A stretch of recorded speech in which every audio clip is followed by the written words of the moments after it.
Now, a chasuble, for those of you who don't know, are these big drape-like clergy accessories. It's not cape. No, what are those called? It's a poncho. It is a poncho. It's a liturgical poncho. Yes. Hello, welcome to Stitchology, Devotions for Creative Hearts. I'm Angel Jackson, and I use she, her pronouns and pastor alongside the folks of St. Jacob's, North Canton. And I am Tina Krog, she, her, and I pastor alongside the folks of St. Jacob, Maslin, Ohio. How are you? I'm good. I'm good. Glad to be together. What are you crafting this week? I am starting something new, and I don't think you're going to be able to see it, but yeah, you're not going to be able to see it. I am working on a new embroidery of a succulent scene. That's so pretty. Yeah, it'll be really cute, I think. So just having a little fun with the embroidery and trying some new techniques.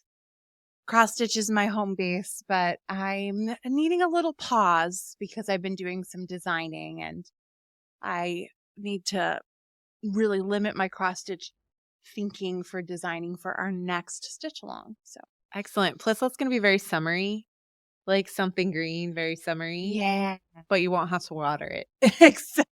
exactly. Because I cannot keep a plant alive, as you well know. No, I get it. It's that time of year, too, where I start to neglect my plants because all the other things start happening. What are you working on today? So I am currently on a bit of a crafting pause, but I'm going to share what I'm working at because I felt like our devotional crafting attitude has been of a help to me. I think I've talked about this before. We're doing a whole house redecorating, not an entire house, but projects that touch all the very various floors of my house. I've talked about living in the chaos, but now is the time of some of the painting, and the painting is tedious. The taking apart is frightening sometimes. So that's what I'm working on right now. I'm definitely have set all of my knitting and crafting aside to pour myself into just getting that done. But our sense of devotional crafting has been really helpful for me in those kind of more mundane kind of times when brushstroke after brushstroke of just doing it in a more thoughtful way and thinking about where God is in this project and the hospitality. Our reason for doing this remodel is not only to feel at home in our space, but also to be more excited and able to have it set up to welcome folks into that space and offer hospitality, which I think is a big God thing. Just our deliberate conversations about crafting have helped me to flip that switch in my brain to make it a little more prayerful and less frustrating experience.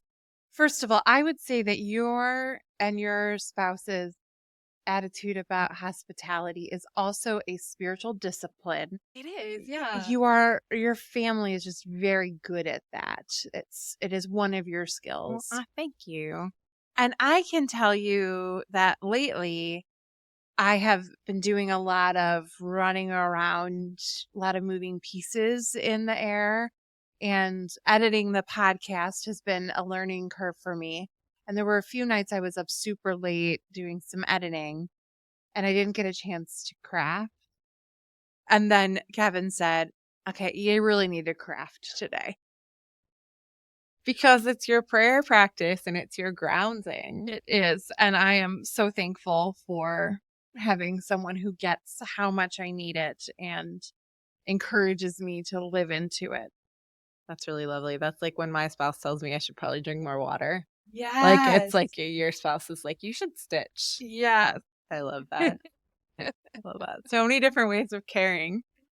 We are well loved.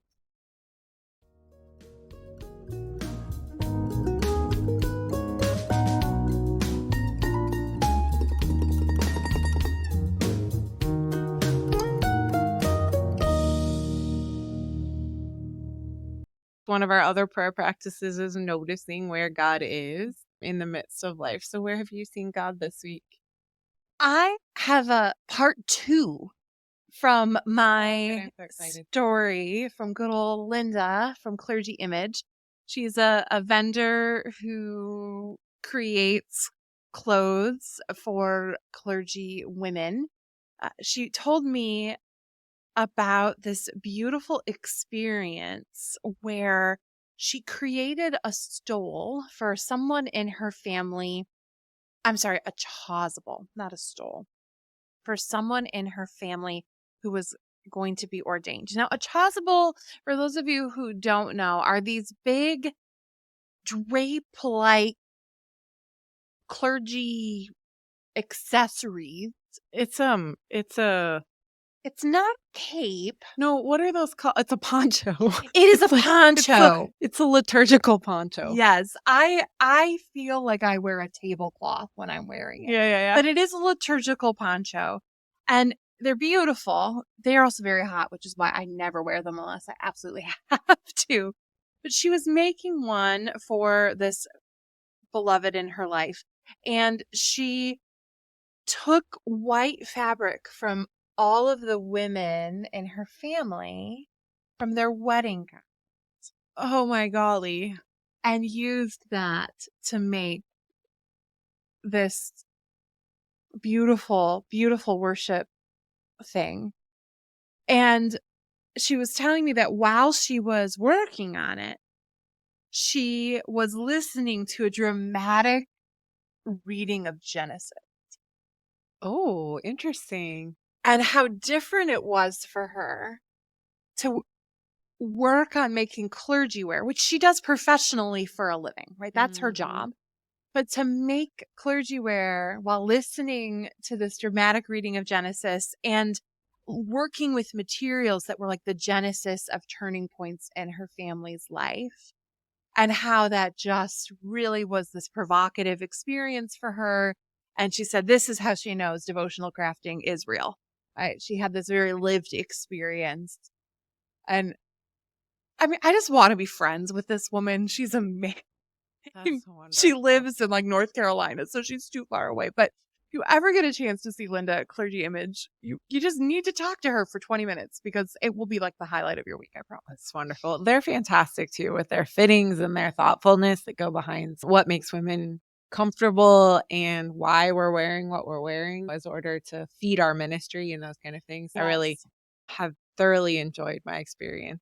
2 church-wide assemblies ago, I got to try on clergy wear at a clergy image booth with a new bishop. And she was not that much older than I was, and she was ordering her first like purple garments. And so it was a neat way to interact with other, clergy in a pretty intimate, trying things on space. Like there were good Yes. curtains and everything, but when you come out of a trying on space and you're like, hey, what do you think? Like those Yes. people, it's just such a Yes. neat, intimate kind of thing. Yeah, it is.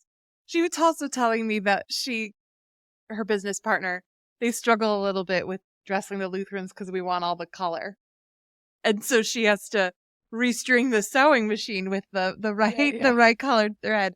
And that when they have bishops conferences, that she does all the Lutheran bishops at once so she can get that specific Purple. bishop purple. That's fantastic. Which I thought was just That's hilarious. true. Where have you seen God in the world this? So my God moment is a little bit of a segue into our topic for the day, actually, Ooh, because interesting. my 16-year-old likes to bake. I leave the house and she says, oh, I'm going to work on this homework. And when I come back, the kitchen is a wreck. And she was like, I had to stress bake. That's her crafting. That's her crafting. It is. She's got a couple others that she dabbles with, but she keeps coming back to the baking. This last weekend, when I was not there, she decided to make cookies, chocolate chip. She also has a very scientific kind of brain, so she went online and found this like recipe that you can adjust based on what kind of chocolate chip cookies you like, where it's like if you want them to be fluffier, you add this instead of that, like that kind of thing. Ooh. Anyway, so she made some cookies, except for when she did, she discovered that we did not have chocolate chips. Oh We were out of chocolate no. chips. While there is a store within walking distance, it's a little further than she enjoys walking. So she experimented with chopping up baking chocolate, Oh, interesting. which has it was like the dark chocolate baking chocolate, 0 sugar added. Mm. And so when I got back, there were a lot of cookies. And I was like, what happened here? So she tells me that grandma came over and discovered that she had run out of chocolate chips, did not think the baking chocolate would be good, and so ran Sophie to the store to pick up semi-sweet chocolate chips, and another batch was created. So she has me try them, and actually, I thought that the dark chocolate was quite delicious, and then she said, "Well, I think I'm at least gonna keep some because our friend Leah, who we're going to visit, likes dark chocolate, and so I think I'll take them to her." And so she did, and all of the cookies were eaten. The How many dozens of cookies? I don't know. I didn't ask. Actually, some of them did go in the freezer for later. It was kind of a God moment in that not only did she adjust and tweak, but then the Holy Spirit helped find somebody that those cookies were well suited to. And I just enjoyed her hospitality and the sharing of them. So it was kind of a fun thing.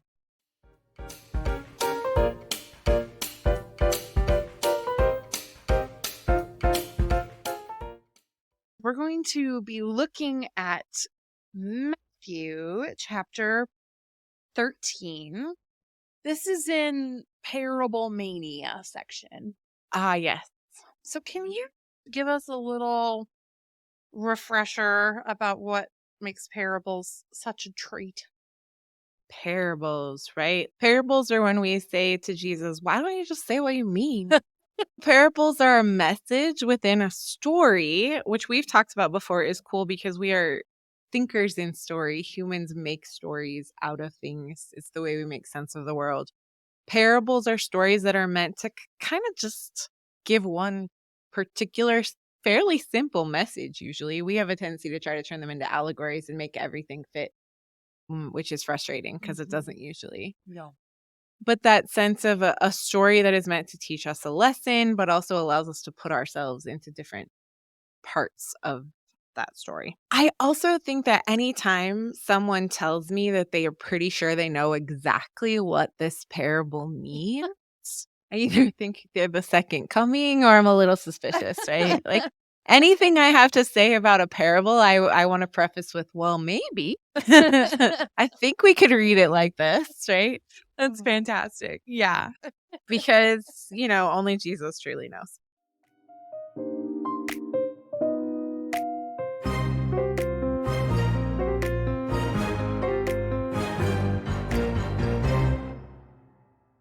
I'm reading from the Common English Bible.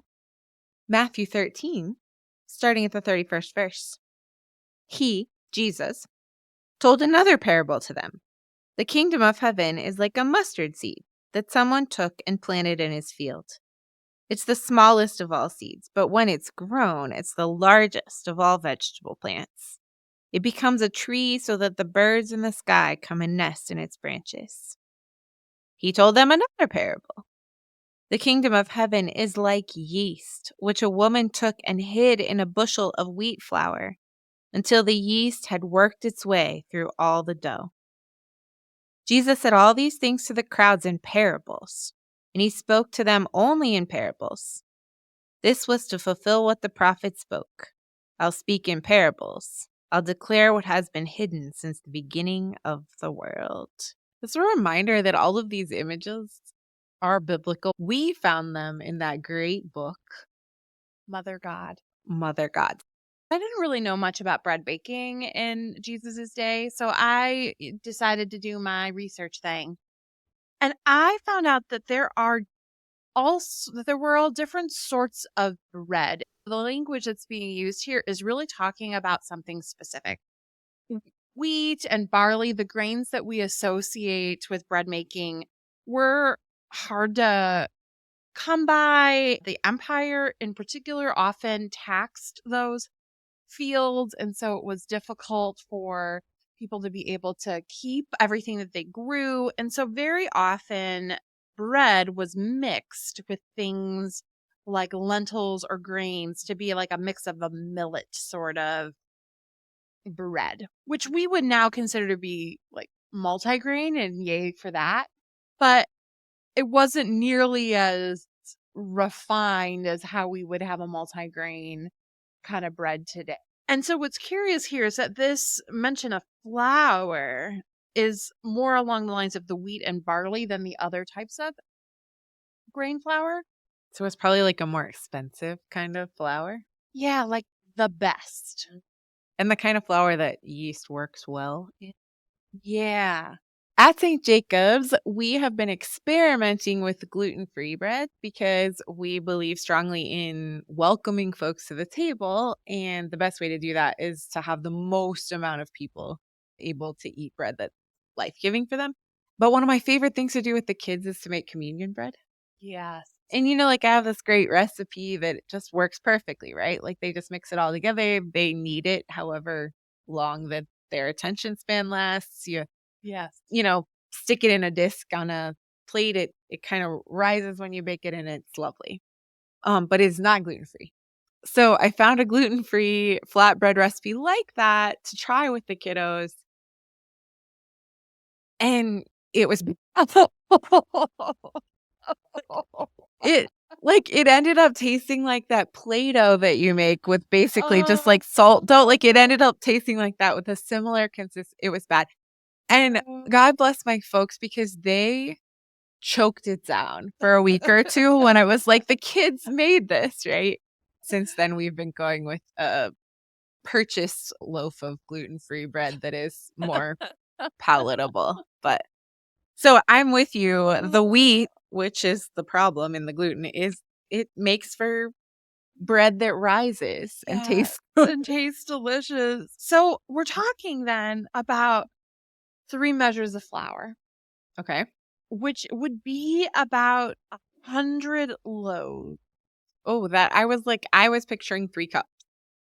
3 measures. 100 loaves. It's like an entire shelf at a grocery store of bread. And then they're adding yeast. The baker is adding yeast to it. Tell me, what does yeast do? I love yeast is so great, right? Like it's alive. They're little living organisms and they eat sugar. And actually what makes bread rise is yeast farts. What? What did you just say? Yeast farts, right? Like these little organisms metabolize the sugars and they expand the air and it makes this air pockets in the bread and makes the bread rise. Oh my. Rise, right? It's delicious, right? I know that. I did not. And your yeast donut too. But yeast makes things rise, right? Like, and most bread recipes have you leave it for a little while. I have this homemade naan recipe that I was making the other day. And it starts by you wake up the yeast. You put the yeast in a little warm water and you let it bloom. That's what it's called when you just put yeast, warm water and sugar and you let it bloom. And it expands already in the warm water and dissolves into the warm water. And then it lets out that smell. That is pretty fantastic. And then you mix it into the dough. And a lot of bread recipes say sit and let rise, double its size, right? So a lot of times, if you let dough sit, it will double the size of a loaf if you've got the yeast in it. So not all bread needs yeast. Sure, you can make a sweet bread or something, but generally, or you can make the flatbreads, right? This is why our ancestors in Egypt, they just didn't have time to let the yeast do its work and rest. So that's why God makes them unleavened bread. It has to do with the time the yeast takes to digest and make it rise. So flatbreads are not going to have that kind of yeast in them. So what we have here then is 100 loaves worth of flour without the yeast. Yeah. And then God is adding this thing that makes it expand. And usually it's again, I'm not a bread maker. The yeast is just a little tiny bit. Yeah, you just put a teaspoon, couple of teaspoons, a packet of yeast. I think it's 2.5 teaspoons or something. Yeah. So we're talking about a minuscule amount of yeast to essentially almost double the size, right? So we're talking about God expanding the kingdom. And that this is partnered with this image of the mustard seed, like this little tiny seed making this epic home for the birds, in the same way that God adds this little tiny bit of yeast to feed a multitude beyond our comprehension. The cool thing about parables is that every time you read them, you're in a different headspace or Mhm. life, or you notice something different. This time I'm noticing that I guess I imagined in this parable that God mixed it all through, like the kneading process, but it's just like God hid some. And then it worked its way all the way through all of the dough, all of the flour, which is, I think that's kind of neat, right? Like that sense of spreading. Yeah. It's pretty incredible. God hid it. We have a clergy friends that we hang out with. And at the last hangout, one of our colleagues was talking about maybe starting some sourdough mix, which involves yeast. And I was reminded of the years of Amish friendship bread, which is also a yeast thing. Like, have you ever had an Amish friendship bread starter? No. It's a sweet dough, but it has yeast in it. And it's like basically you feed it. I was like, please don't give me any because it's like having another pet.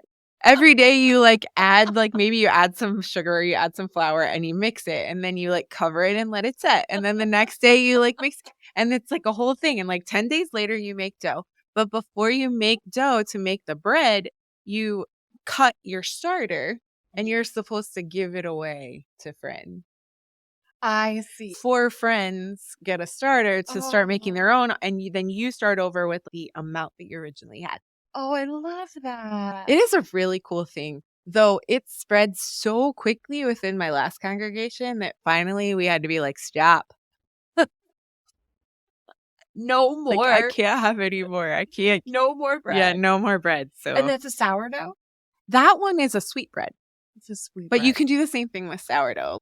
All of this bread talk in relation to this parable reminds me again that God's work is expansive and requires involvement. This is bread that needs a little help, but not too much. Right? You put the yeast in, if I'm understanding right, and then you let it sit for a little while and the yeast does a thing. And you start the starter bread and you let it sit for a little while and it does its thing.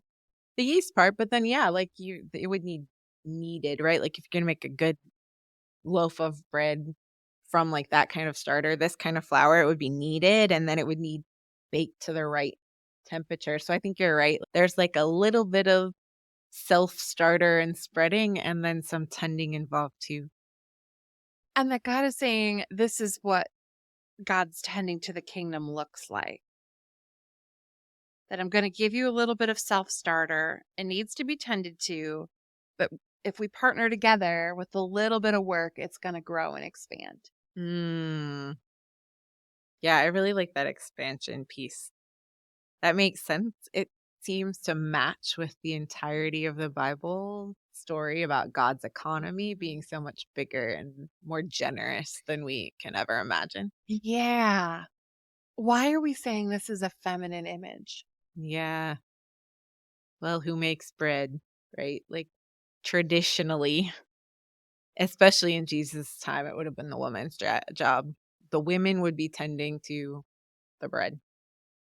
And part of that is because of the in and out nature of working with it, right? That the women could get it started and then they could go to do their other domestic professions and then come back to it.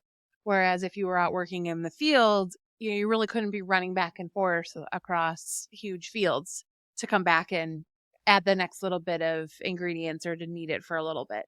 And I don't think it's an accident that Jesus is saying here, this is a woman that took and mixed in this. Jesus is expanding who's a part of the kingdom, particularly in the Gospel of Matthew. Jesus's purpose is to talk about the inclusivity of the gospel and how the least are agents, change agents of the gospel. That's where the whole Sermon of the Mount is focused on, is that theme. This comes after that in the story, so the audience would have already heard and been introduced to this idea that kingdom work is expansive. Yeah, I really like that. And that co-creator kind of piece that God has gotten started. I really like this image of God baking. I like the idea of God just adding little bits of extra, like the little bit of chocolate that Sophie added, the little bit of salt you put into something to just take it over the top. God sprinkles God's love. A little bit of yeast that just expands everything. That's a great place for us to end for today. May the God of inspiration bless your resting and your creating and baking. Amen. Amen. Thank you for joining us for this episode of our Mother God devotional series. As a reminder, you can access the free cross stitch pattern referenced in this episode by visiting our Facebook group page. Our stitch alongs are free and always will be. If you'd like to support this ministry and help us continue making devotional crafting available to all people, consider visiting our donation page on our website at stitchologycrafts.com. Even the smallest donation goes a long way. Thanks again for listening and being a part of our crafting community. Happy stitching!